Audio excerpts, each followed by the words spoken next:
उम्मीद करता हूँ तमाम दोस्त खैरियत से होंगे। तो एक बार फिर से खुशामदीद कहते हैं मिस्टर जॉर्ज फूड 78 के साथ। तो आज आप लोगों को बहुत ही मज़ेदार गवारे की फलियाँ और आलू बनाकर दिखाएंगे। तो जिन दोस्तों ने अभी तक हमारे YouTube channel mister George food 78 को सब्सक्राइब नहीं किया वो जल्दी से सब्सक्राइब कर दें ताकि इस तरह की हमारी लेटेस्ट वीडियो आप तक बर वक्त पहुँचती रहें। तो बिना टाइम वेस्ट किए हम लोग चलते हैं वीडियो की तरफ।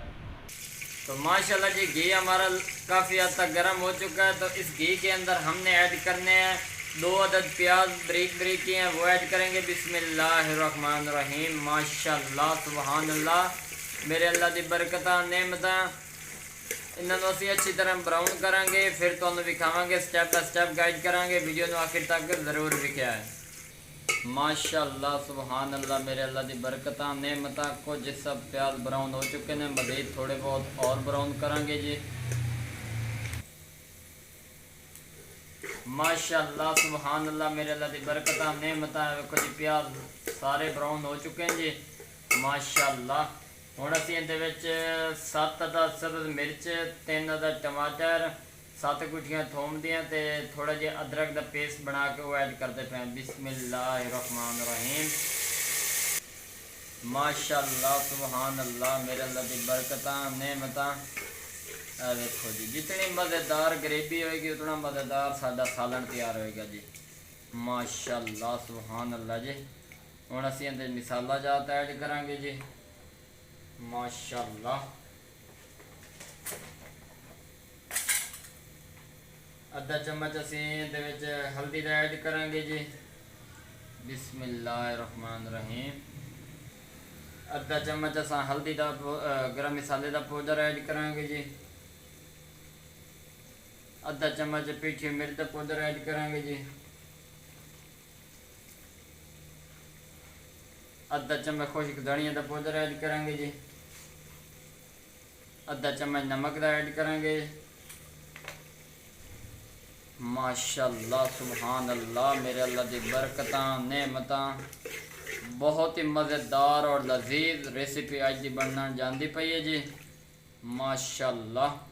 वीडियो पसंद आई होवे तो चैनल सब्सक्राइब लाइक शेयर ज़रूर करना, दूसरों तक शेयर ज़रूर करना ताकि उन्होंने मुकम्मल तौर पर रहनुमाई मिले। माशाल्लाह जी हुण असां इहदी अच्छी तरह बुनाई करांगे।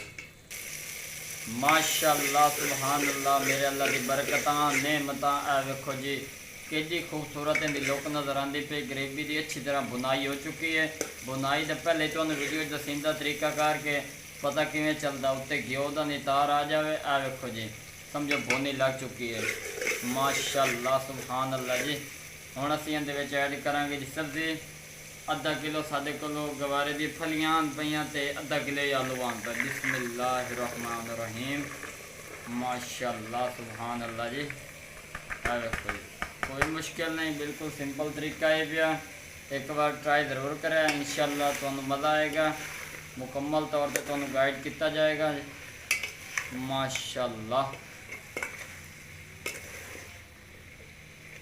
देखो जी बर्तन थोड़ा छोटा लेकिन कोई मसला नहीं, दोनों असी मुकम्मल तौर पर गाइड करांगे जी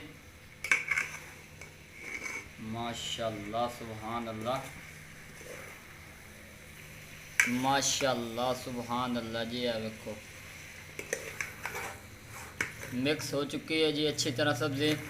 हुण असीं थोड़ी जी भुनी लावांगे, उस तो बाद असीं इहदे च पानी ऐड करांगे जी माशाल्लाह।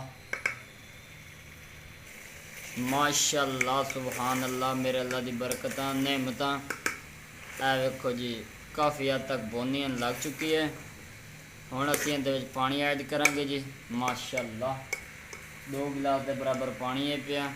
बिस्मिल्लाहिर्रहमानिर्रहीम। माशाल्लाह 2 गिलास असीं इहदे पानी दे ऐड कर दिते ने ताकि आलू भी गल जावन तो सब्ज़ी भी गल जाए। तो शोरा तो असीं इहदे उत्ते लहाना कोई नहीं, इन्हां दी अच्छी तरह बुनाई करांगे, पानी खुश्क करांगे तो फिर तुहानू असीं अग्गां विखावांगे। माशाल्लाह सुभान अल्लाह, मेरे अल्लाह की बरकतां नेमतां। वेखो जी काफ़ी हद तक पानी खुश्क हो चुका है, थोड़ा बहुत पानी रह गया है। आलू भी कुछ गल चुके हैं, कुछ कच्चे ने। मज़ीद पानी खुश्क करांगे, स्टैप बाय स्टैप तुहानू गाइड करांगे। माशाअल्लाह सुबहान अल्लाह। मेरे अल्लाह दी बरकतां नेमतां जी। आ वेखो जी बहुत ही मज़ेदार और लजीज आलू गवारा तैयार हो चुका है जी माशाअल्लाह जी। पानी भी साडा खुश्क हो चुका है, मुकम्मल तौर पर रेडी हो चुका है। हुण असीं निकाल के भी खावांगे जी। बिस्मिल्लाहिर्रहमानिर्रहीम। माशाअल्लाह सुबहान अल्लाह। मेरे अल्लाह दी बरकतां नेमतां। आ वेखो जी कितनी प्यारी इहदी लुक नज़र आती पई है। अगर वीडियो पसंद आई हो चैनल को सबसक्राइब लाइक शेयर ज़रूर करना, दोस्तों तक ज़रूर शेयर करना ताकि इस तरह की लेटेस्ट वीडियोस बर वक्त मिलती रहन। है वेखो जी माशाअल्लाह कितनी खूबसूरत इनकी लुक नज़र आती पे। पानी भी सारा खुश्क हो चुका है, मुकम्मल तौर पर सालन साडा रेडी हो चुका है। इंशाअल्लाह अगली वीडियो मिलेंगे, तब तक के लिए इजाज़त चाहते हैं। अल्लाह हाफिज़।